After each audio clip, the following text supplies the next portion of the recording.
Hey, and welcome to week 3. Can you believe that we are halfway through our effective public speaking class online? I know that you've had some issues with trying to get your intro video up and then trying to upload homework. Hopefully we have everything worked out. This portion of my video is going to be a little bit longer than our normal ones from the past 2 weeks. It's going to last about 15 minutes, so just hold on. And I'll try to make it as entertaining as possible. There's a couple of things I want to go over. One, I want to go over some housekeeping about when items are due. So I have my notes in front of me, and I have my notes on this side. When you give your speeches, for me, your informative and your persuasion, your next two, you're going to be standing up. I'm sitting down right now only because I don't have anyone else to film me. But you will be standing up and someone else filming you. And you'll also have at least 6 people within that audience. Some people have asked me questions such as, do we have to go to a classroom? Can we do it at our house? It's always better to go somewhere neutral since you have to have 6 people. But if you do have a house where you have a blank wall where there's nothing behind you, like I think you could probably see part of my curtain hanging up. At any moment, I think my cat's going to jump on top of me. She's been attacking me all tonight. So you don't know. So those are kind of distractions that you'll have if you film at your home. It is better to film somewhere that has a neutral background to it. Remember with your camera angle, that it's going to be a wide one. Right now, there should be at least, you could put an apple from the top of the screen to the top of my head. For yours, for your informative and your persuasion, I want to see you at least from the waist up and see the 6 people behind you, and it all be one shot, which I know can be kind of difficult. But if we were doing this speech face to face, it would be the exact same thing. You would have one chance to do it, and that's it. And ultimately, really, I would only see your classmates, I would only see the back of their heads. So when you're starting to do your informative and your persuasion speech, think about that. Remember that your informative speech is due week 4, and I do believe it's due April 10th. Double check that because I don't have that on my notes right now. But you're going to upload it where it says upload introductory speech, or I'm sorry, informative speeches, which is in that week 4 category. As far as week 3 homework, you do have your informative speech outlines. And I would say anytime that you feel comfortable posting that, post it. Let me look at it. Let me give you feedback before you actually start to film. So that way I can say, let's work on this, this, or this. Because this week, all of your readings are really focused in organizing that speech. You're also going to be looking at chapters 11 and chapter 12, which is organizing the speech and types of organizational. Your homework due this week is on April 7th, so it's due on that Sunday. And there's a thing on like a Word document that says homework due week 3, April 7th. And that's all the instructions you're going to need for that homework. Then it says informative speaking, which just kind of gives you another outline of how you're supposed to do your informative speeches. Just a little bit more guideline. Then it says week 3 homework, and it has something that looks like a clipboard. That's where you're to upload your week 3 homework. And then you have a forum 3. So don't forget to do your forum 3, your week 3 homework, which is to look at different speeches again, and then upload your informative speech, your outline only. That way I can look at it and say, let's change this, let's move this. Because if we were face to face, I would be able to do that. So that's why that says informative speech outline, upload here. So I hope that clears up a little bit about the homework. And again, please feel free to email me. And I'm online every day. It may look like I'm not, because I sometimes get up online later at night than I do in the morning. So it may not appear that I am, but I do check my email and to see if there's any concerns. I'm uploading grades all this week, and I started doing them some last week too, so you'll see a change in your grades. So don't worry if you don't see anything tomorrow. You'll see something on Tuesday and Wednesday, and progressively, hopefully I'll be caught up by Thursday with any of those missing grades. So those are a few of the little, just the little housekeeping issues that I wanted to get through today. I will also have your Skype interview. I will send that out hopefully by tomorrow so that you can see and we can make those plans. So you have your first introductory speech, which is going to be due on that week 4, and it says upload informative speech there. Again, you have to have 6 people in your audience. These 6 people can be anybody. And in fact, if you guys all wanted to like get together and do them one at a time in front of each other and just keep that, like you shoot one and then you stop and then you shoot another one, maybe email the videos to one another, that's perfectly fine if you guys, but I also understand that you take an online class because it's easy, it's convenient. You can do it at your own pace and when you need to.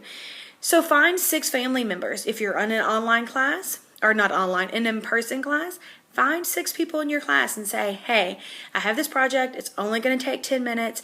Will you just sit there and listen? And that's all that has to be done. If you go to church, you can find some people from church. If you belong to a club, or if you're in a running club, or if you're in a theater group, or whatever, or you know someone who's in theater, ask them to find 6 people. You can do it. And then again, if worst comes to worst, just ask your classmates. Say, we can meet at the library at this date. We can use one of the rooms. We can sit there and film each other. And then that way we have it done. If worst comes to worst, just email me and then I can give you some other ideas and help you figure that out. A couple of guidelines as you are starting to film yourself and start to give public speeches. A good public speaker is one who engages their audience. You can engage your audience several ways. One, you can do verbally by choosing the words that you say carefully. What are some words that are going to keep your audience engaged with you? So think about that. What are some things that you can say that are going to keep them with you, that are going to make them want to listen to you? Really, in that persuasion speech, think about that. Think about your word choice. How can I attach certain meaning to certain words? What is a catchphrase that they're going to go away from my speech remembering? In all of your speeches, you're going to have a thesis statement.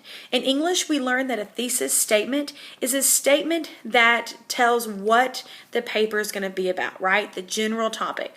Well, a thesis in a speech is that exact same thing.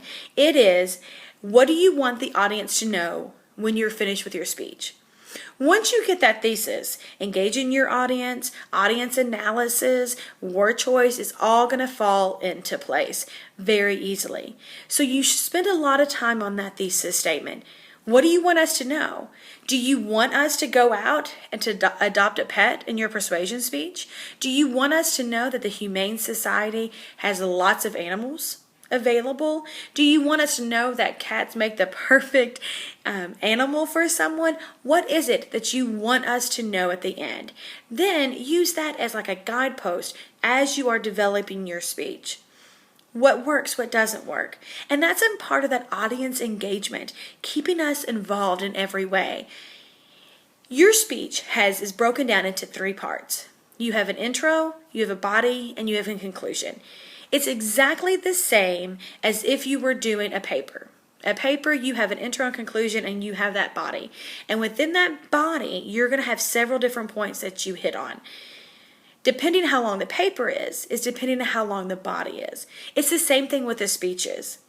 My advice, and for the purposes of this class, I want you to keep your points in your body to 3.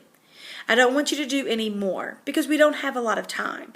And you're not going to do like a 15 to 20 minute speech. You're going to do a very simple speech, 6 to 8 minutes, 4 to 6 minutes. That's it. That's all you're going to do. So you only want to give us 3 points. Now, as an audience in general, and as a human nature, we don't listen and we don't remember everything that is told to us. So as a public speaker, you have to think about that. What am I going to be able to say? What are the words that I'm going to use? What is the language that I'm going to say to this audience to make them want to listen to me? To make them understand that my speech, what I'm going to say, is so important. And that goes back to that audience engagement, that audience analysis. Another way to analyze and keep your audience engaged is to think about who am I going to be speaking to? Who is my general audience?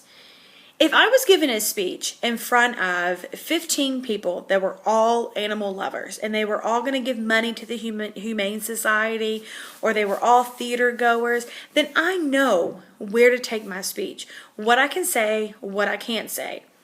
I'm a theater person. I graduated from Morehead State with a theater degree. I've taught theater. I work at Actors Theater. I'm not going to give you guys a speech on technical theater or what makes a really good playwright versus one who is not. I may not tell you about the range of American theater from the beginning to the end and all the playwrights because that may not interest you.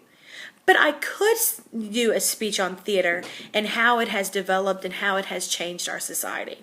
That is something because my audience is going to be different people. You're all not going to be masters in theater.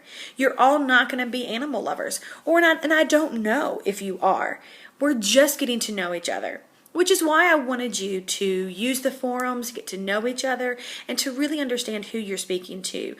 Once you know your audience, then your word choice and engaging them so much easier because you have an idea. So for the purposes of this class, I wouldn't get into anything too technical. I could do a speech on theater, absolutely. One, it's a topic that I love. It's a topic that I know a lot about. It's a topic that I feel passionate about. And those are all things that you need to think about when you're choosing articles, when you're choosing topics for your speeches. What is it that I feel passionate about? What is it that I think is great and I want others to know? So I'm not telling you not to choose those. What I am telling you is to think about your audience. I'm not going to go into a big speech about technical theater. I'm just not. You won't understand everything. And not saying that you don't understand it, but there's a lot of different lingo and some of it I don't understand. So what I may do is, sorry about that. See, this is why you don't film at your house. I think my cat just flew into something. But what I am going to do is that I'm going to do a speech on maybe how technical theater enhances, maybe how lighting design enhances a play. Because I don't know my audience. Now, if my audience was all lighting designers, first of all, I would be incompetent to give that speech. But I know that I can get into technical vocabulary. So thinking of word choice and language is thinking about what are you going to say that's going to make your audience stick with you. So those are the kind of things that I want you to think about. Another way to engage your audience is having eye contact. And I know that that's really easy now in our introductory speeches because we just had the camera and we could look at it and it's so weird. A lot of you all said it's weird to see yourself. It's definitely weird for me. Something that I'm learning to overcome. But luckily for your other two speeches, you won't have that. But having that eye contact, using hand gestures to make a point, and thinking about pauses. I always go back to a teacher. Remember that really great teacher that you always wanted to pay attention to and listen to? Why? Why did you want to do that? Because maybe they put pauses to make after big thoughts that they wanted you to think about? Maybe because they use hand gestures, maybe because they use humor. So use all of that to engage your audience. So a couple of things that I want you to remember from this. One, don't film when you have a lot of distractions. If I was given a speech, I would not do it at my house because I actually have 2 cats and they're both crazy right now. And they're running because I just got home. So there's a ton of distractions for me. And so don't film at home. Find a neutral place to do that. 2, think about your organization. You need to have an intro, you need to have a body, and you need to have a conclusion. And I'm going to post another video after this one that goes over those 3 elements again. So you have to have that. And also, I really want you to think about audience engagement. What makes a good speech? Your word choice makes a good speech. Your engaging the audience through nonverbal means, through your eye contact, through your gestures, through your effective uses of pauses, and even the inflections in your voice, going up and down and up and down. Go back and look at all those speeches that you all looked at before. What made those speakers, good? What made them passionate? And take that and learn from it and develop your own. All right, friends, there's a little bit. Your next video that will be coming up this week is the 3-point speech, which is an intro, a body, and a conclusion. Email me with any questions, and I look forward to talking with you soon. Bye.